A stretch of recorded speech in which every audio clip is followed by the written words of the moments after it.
BFM Business, le club du droit, présenté par Laure Closier.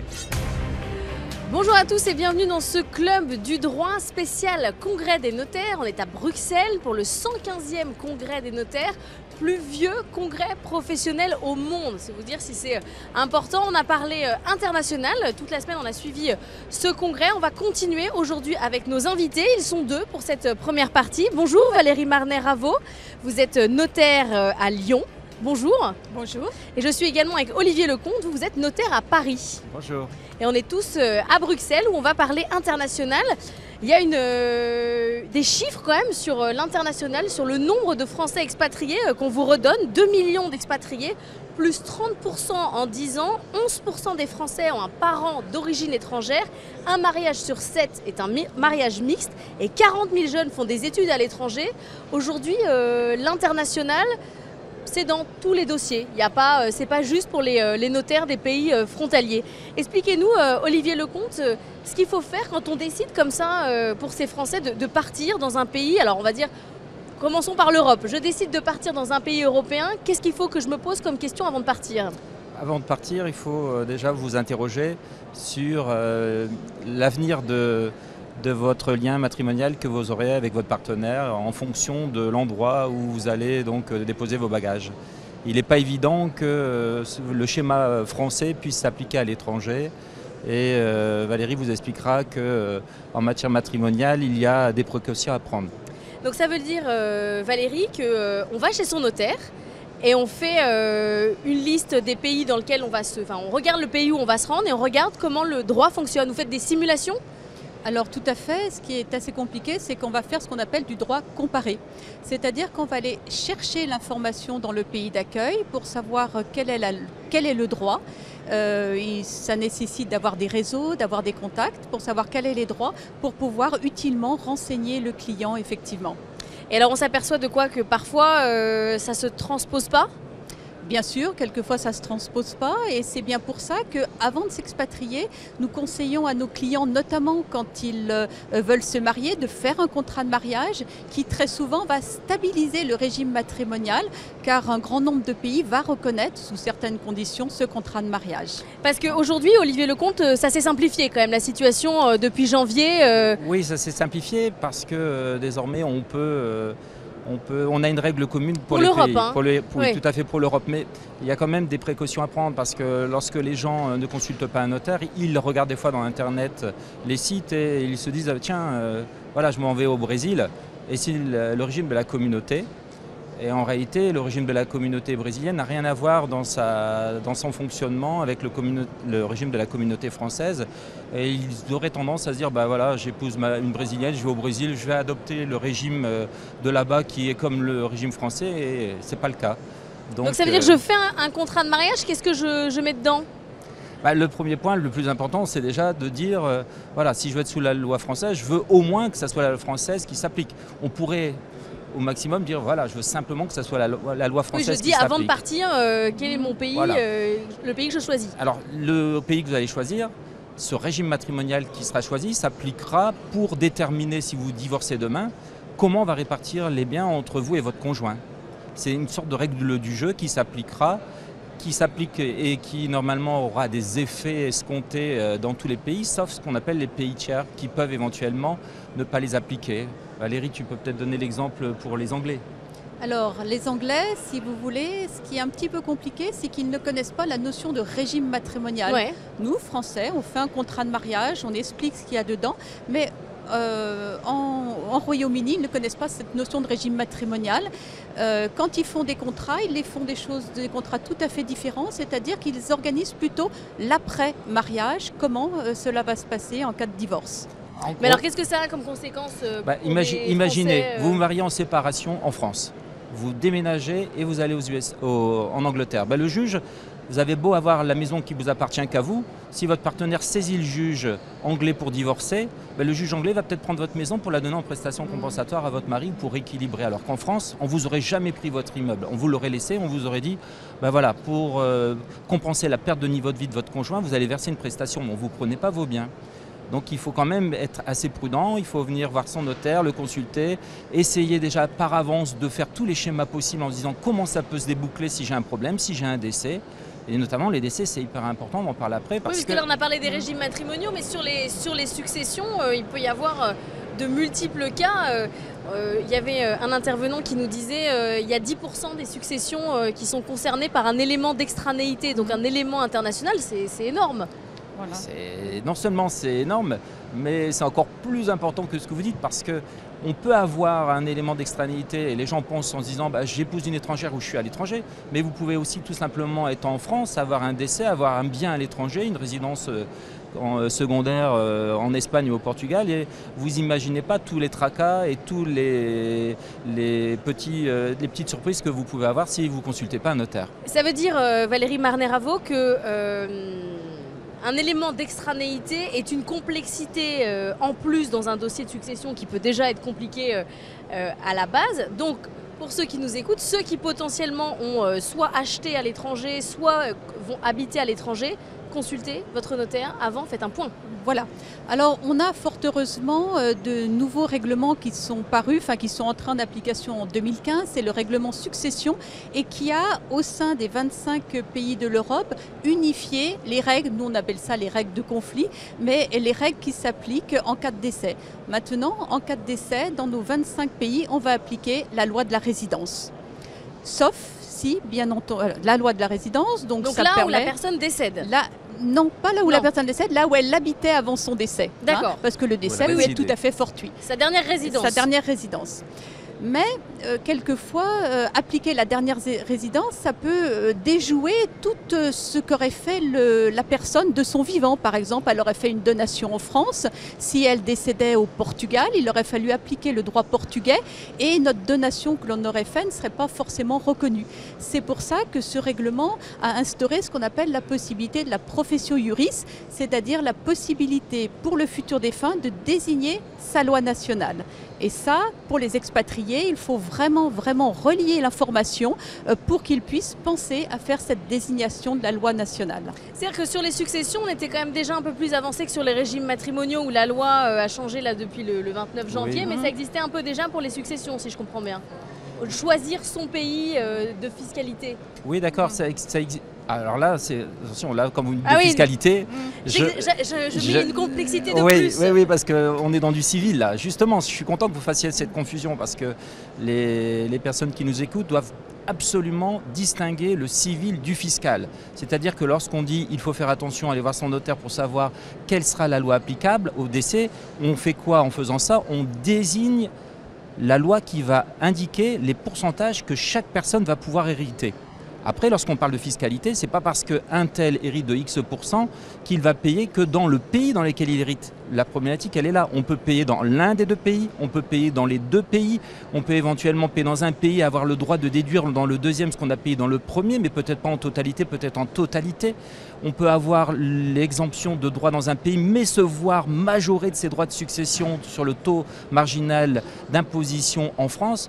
Toute cette complexité, elle doit être absolument étudiée parce qu'on a trop de gens qui partent, qui se disent allez, on va prendre l'exemple, ils s'en vont au Portugal en disant il n'y a pas de droit de succession. Et puis les enfants restent en France et les enfants sont imposables en France parce qu'il n'y a pas de droit de convention avec le Portugal sur la totalité de ce qu'ils héritent. Donc en conclusion, ils ont ça revient gagné. au même. Ouais, tout à fait, parce qu'ils ne nous ont pas consultés. Et d'ailleurs, ça généralement, demande quand même à son régime matrimonial, sa vision avec les donations, avec ses enfants. Ça demande de poser beaucoup de questions non seulement ça demande de patrimoniales, poser, mais sur toute une génération en fait, et toute une famille. ça nécessite en plus d'être suivi parce qu'aujourd'hui vous n'avez pas d'élément d'extranéité. Demain vous allez rencontrer un beau Canadien, vous allez peut-être partir au Canada et vous m'aurez tout monté comme si vous alliez rester en France. Non, il faut déjà anticiper les problèmes d'extranéité parce que vous ne connaissez pas l'avenir.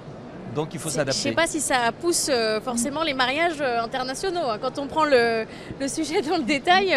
Aussi, au contraire. Si, ça se pousse, mais on voit quand même voilà. que c'est un élément de complexité dans les dossiers importants. Un mot, vous me parlez de Canadiens, des gens qui se marient à Las Vegas. Élément d'extranéité, encore une fois. Oui. Est-ce que c'est valable ou c'est pas valable? Tout à fait. En fait, nous, en droit français, on reconnaît le mariage fait à l'étranger dès l'instant qu'il a été fait valablement sous la forme locale. Or, le mariage à l'étranger, à Las Vegas, de façon un petit peu rapide, est reconnu en France. Bien entendu, il doit y avoir quelques formalités pour qu'elle soit opposable dans notre pays. Mais c'est pas juste du folklore. Non, c'est même dangereux parce que si vous mariez à Las Vegas et que vous décédez et que le partenaire avec qui vous êtes marié vient à déclarer le mariage, il devient votre héritier, il peut même le faire après votre mort. Moi, j'ai eu le cas d'une cliente qui est partie à Las Vegas, elle est allée dans la chapelle d'Elvis avec le collègue de car pour s'amuser, quoi. Et en revenant, j'ai dû les divorcer. Ah oui.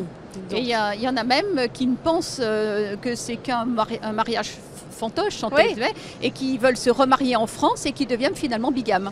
Oui, alors là, eux, ils sont hors la loi. Oui, alors on l'a beaucoup. Moi, j'ai beaucoup de cas comme ça avec l'Égypte.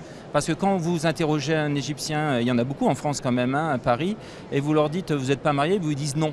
Mais en réalité, ils ne déclarent pas leur mariage musulman. Oui, parce que c'est le même principe. À partir du moment où ça a été fait dans les règles du pays en question, ça s'applique. Voilà. Oui, puis alors en plus, en France, ils se remarient avec une deuxième musulmane en se disant je ne suis pas contraire à la loi musulmane, mais ils ont déjà une femme et leur deuxième femme devient leur première femme en France, alors que j'ai déjà une première femme en Égypte. Et moi, la première femme en Égypte, c'est la bonne, c'est pas la deuxième.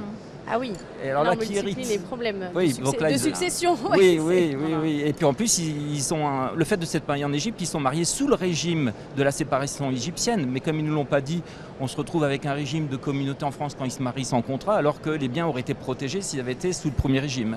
Bon, le conseil, c'est quand même d'aller voir son notaire, bien évidemment, de manière générale, quand on a des questions sur les donations et les successions, mais encore plus quand on a un élément d'extranéité. Je crois que c'est Pierre Tarade qui avait commencé tout à l'heure son intervention en posant la question à l'ensemble de l'Assemblée. Est-ce que vous avez un élément d'extranéité? Et en fait, quasiment toute l'Assemblée répond oui, potentiellement, j'ai une question internationale à gérer. Et s'ils l'ont pas, ils vont l'avoir. Oui, ça va venir. Voilà. On va continuer notre émission spéciale du Club du droit, ici à Bruxelles, pour le 115e congrès des notaires. On va parler acquisition à l'étranger, ça va pas être plus simple.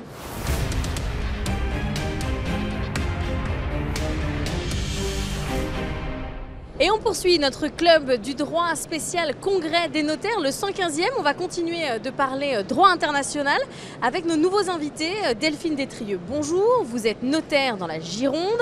Jean-Christophe Régat, bonjour. Vous êtes notaire dans le Tarn. Et on va parler ensemble acquisition. On l'a vu déjà un peu dans la première partie. Acheter un bien à l'étranger, c'est quand même source de complexité, que ce soit que dans l'achat, mais également dans la succession. Delphine Détrieux, qui achète à l'étranger, en tout cas pour sa résidence principale? Bonjour Laure. Alors nos clients qui s'expatrient, ils s'expatriaient originairement sur des pays anglo-saxons principalement, parce qu'en fait les personnes qui s'expatriaient on considérait que c'était des personnes qui avaient un certain patrimoine. Or en fait on voit que au niveau de la société aujourd'hui cela change énormément. En fait tout le monde s'expatrie. Il n'y a pas de catégorie socio-professionnelle particulière. On a nos étudiants qui partent étudier à l'étranger, qui peuvent s'y installer pour travailler. On a dit en première partie 40 000 jeunes c'est ça, exactement. Il y a énormément de jeunes qui s'expatrient pour leurs études et qui, de fait, peuvent y rester pour faire leur vie. Souvent, on rencontre notre conjoint au moment de nos études. Donc, effectivement, ils peuvent s'installer à l'étranger. Et on a effectivement maintenant beaucoup de retraités qui partent au soleil et dans des pays où le confort de vie peut être meilleur qu'en France. Donc contrairement à ce qu'on croit, le profil de l'expatrié, il n'est pas forcément riche? Non, plus aujourd'hui. Plus aujourd'hui, ça change. En tout cas, c'est une idée reçue, exactement. Bon, et Jean-Christophe Régat, où est-ce qu'ils vont alors? Bon, les riches quand même, ils choisissent un pays, parce qu'il y en a quand même un peu, ils choisissent un pays ouvert fiscalement. Oui, ils peuvent choisir un pays ouvert fiscalement, mais ce qu'il convient au préalable d'indiquer, c'est que lorsque l'on envisage de faire un investissement immobilier à l'étranger, il faut prendre les devants et pouvoir anticiper correctement. Car là où on va investir, le système juridique dans lequel on va vivre ne va pas forcément fonctionner avec les mêmes normes et les mêmes conditions que nous connaissons dans notre culture française. Et pour cette raison précise, avant de prendre la décision d'aller investir, il faut quand même se renseigner, soit chez son notaire, soit chez un juriste local lorsque le notaire français incitera à aller se rapprocher d'un juriste local pour bien organiser la préparation de cette acquisition. Parce que vous faites du conseil, hein, c'est-à-dire que vous ne pouvez pas faire d'acte à l'étranger, mais vous pouvez conseiller sur une transaction. Voilà, l'essentiel c'est que effectivement nous ne pouvons pas instrumenter à l'étranger, mais nos atouts intellectuels et notre formation juridique nous amènent à acquérir des réflexes sur les vigilances ou les points d'alerte qui peuvent aider nos clients qui vont partir s'expatrier et investir à l'étranger de le faire dans de très bonnes conditions. Alors nos acheteurs français qui ont envie d'acquérir à l'étranger, ils achètent où? On a des tendances?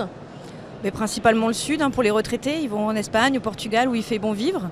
Les jeunes, c'est plutôt des pays innovation, donc beaucoup la Chine, beaucoup Singapour. Beaucoup de Français à Singapour. Exactement. Beaucoup aussi également aux États-Unis, hein, bien sûr, toujours. Voilà. Donc là, par exemple, sur les pays que vous m'avez cités, certains double imposition, pas d'autres Alors, la matière de la double imposition, c'est surtout à la sortie de l'investissement immobilier, lorsqu'on va pouvoir retirer éventuellement un capital. Lorsqu'on vend. Lorsqu'on vend. Et là, effectivement, le phénomène des doubles impositions apparaît véritablement en fonction de l'existence ou pas de conventions fiscales qui auront été signées avec la France et l'État dans lequel on aura opéré cet investissement. Alors là, par exemple, dans les exemples que nous donnait Delphine, Espagne, Portugal... Alors effectivement, il y a des... Double imposition ou pas double imposition? Il n'y a pas de double imposition sur ces pays-là, puisqu'on a tous adhéré à des modèles OCDE pour conclure des conventions d'échange, d'automaticité et de reconnaissance du prélèvement de l'impôt dans l'État source. Donc en Europe, en fait, OCDE, en gros, ça pose pas de problème. Ça ne pose pas de gros problème. Singapour, alors là, effectivement... Après, il faut voir les conventions fiscales. On ne peut pas connaître en fait toute la fiscalité de l'ensemble des pays. Non, mais par exemple, il faut aller regarder de très près quand on va aller acheter un bien là-bas. Voilà. Exactement. Et essentiellement, avant même d'aller acheter, anticiper les conséquences à la fois économiques, fiscales et juridiques que pourra entraîner cet investissement à l'étranger. Imaginons par exemple le cas d'un expatrié français qui investit au Maroc et décède au Maroc. Eh bien, les règles de liquidation d'une succession au Maroc sont très très différentes de celles que nous connaissons nous en France. Et s'il n'a pas pris soin d'anticiper les événements, il pourrait se retrouver avec des héritiers qui n'auraient jamais imaginé pouvoir être un jour héritier dans sa succession. Donc c'est pour cette raison qu'en amont, il convient quand même d'aller se renseigner avant de faire cet acte d'investissement. Mais ce qui veut dire quand même que l'acte d'investissement, l'acte d'achat d'un bien à l'étranger demande d'avoir réfléchi à sa succession et à sa vente au moment de l'achat. C'est surtout qu'en fait, ce qu'il faut savoir, c'est qu'on a plus de 60% de nos expatriés qui deviennent à l'étranger propriétaires d'un bien immobilier. Ah oui, donc ouais. En fait, quand on part, la proportion pour qu'on achète, elle est très forte. Exactement. Donc c'est la raison pour laquelle, avant de partir, ou en tout cas même en partance, une fois qu'on est parti, rien ne vous empêche, les expatriés gardent souvent des liens avec la France quand même. Donc rien ne vous empêche de contacter votre notaire avec qui vous avez fait des actes souvent avant de partir. Mais parfois, vous ne savez pas ce que vous allez faire avec... Non, mais justement, une fois que vous êtes parti... C'est des questions de projection dans le futur. Parce non, mais demander conseil à son notaire, très bien. Mais, voilà. Mais sur quel point? Il faut encore savoir ce qu'on va faire de son programme de vie. Quand vous partez à l'étranger, vous vivez à l'étranger, rien ne vous empêche à un moment donné, si vous souhaitiez à terme rentrer en France ou vous savez que vous n'allez pas forcément passer toute votre vie à l'étranger, rien ne vous empêche au moment de votre investissement à l'étranger de contacter votre notaire en France. Aujourd'hui, on a les mails, on peut communiquer. Parlez-nous. Voilà. Et donc du coup, on peut faire des plans sur la comète un peu. C'est-à-dire de faire des tests. Non, si je fais ça, qu'est-ce que ça me... Alors en fait, c'est vrai que faire un acte d'achat n'est pas neutre. Que l'on soit en France ou à l'étranger, le concitoyen français qui décide d'acheter, la plupart du temps, c'est pas sur un coup de caprice. Parce qu'il faut calculer la faisabilité du projet, il faut voir si financièrement on va être en mesure d'eux. Donc ce sont quand même des projets qui se préparent. Et aujourd'hui, malgré l'éloignement, grâce à l'international et nos outils de communication et de nouvelles technologies, on continue à garder un lien avec le client qui reste fidèle et on peut l'accompagner dans le conseil, dans les explications et dans les mises en garde s'il y en a pour l'aider à faire dans les meilleures conditions possibles son achat. Il vous arrive de dire non, c'est pas une bonne idée? Vous dites mise en garde. Vous faites pas comme ça en tout cas. Ouais, vous changez votre. Alors on parlait de faisabilité, vous parliez de faisabilité. Sur la question du financement, justement, Banque française, Banque internationale, vous faiy aussi du conseil de ce niveau-là? Mais souvent les clients nous posent la question. Sur le montage, quoi. Oui, vraiment, bien, sur le montage financier. Alors après, il y a vraiment les personnes qui veulent acheter la résidence secondaire à l'étranger et qui restent résidents français, fiscaux français. Là, effectivement, c'est souvent des banques françaises qui financent, avec des prises de garantie, telles l'hypothèque, sur des biens dont ils sont déjà propriétaires en France. Et ensuite, on a vraiment le non-résident qui vit à l'étranger, qui va être... Alors, il peut tout à fait se faire financer par une banque étrangère. Souvent, c'est bien plus facile de se faire financer par une banque française. Oui, parce qu'il paraît que c'est pas simple quand même de se faire financer un bien à l'étranger. Déjà, il y a le problème de la langue, il y a le problème des garanties. Des pays, en fonction des pays, les garanties peuvent différer, être différentes en tout cas. Donc c'est plus rassurant souvent d'être financé par une banque française. Et là, vous faites du conseil aussi sur le financement du bien, sur le montage, sur... En fait, nous allons... Vous servez à tout. Tout est on lié. est une boîte à outils. Le notaire est une boîte à outils multifonction. On pourrait se dire, je vais aller voir mon conseiller en gestion de patrimoine. Mais le notaire fait aussi de la gestion de patrimoine. Donc c'est vrai que nous avons un pôle de compétences assez polyvalent qui assure au client qui est en recherche d'un conseil d'avoir la fiabilité et la qualité du conseil chez son notaire, même lorsque soit on part à l'étranger, soit on prévoit de rentrer sur le territoire national. Et c'est là où effectivement il y aura lieu de bien jauger le moment le plus opportun, quand il n'existe pas de convention fiscale internationale avec la France, de calculer le moment le plus opportun pour procéder à la vente. Parce qu'en fait, si on prend la carte du monde, il y a plus de fois où il n'y a pas de convention fiscale que de fois où on connaît un cadre clair. On va faire la liste des 150 pays, mais... Alors, l'organisation de l'OCDE a référencé sur la totalité du globe près de 1200 conventions fiscales internationales. Mais vous avez tout à fait raison, la France, Delphine par exemple... nous disait on ne peut pas connaître les 1200. Oui. C'est pour ça. Et la France a signé une petite centaine de conventions sur ces 1200. Et il y a des régions sur les continents qui sont moins bien loties que d'autres régions dans le monde.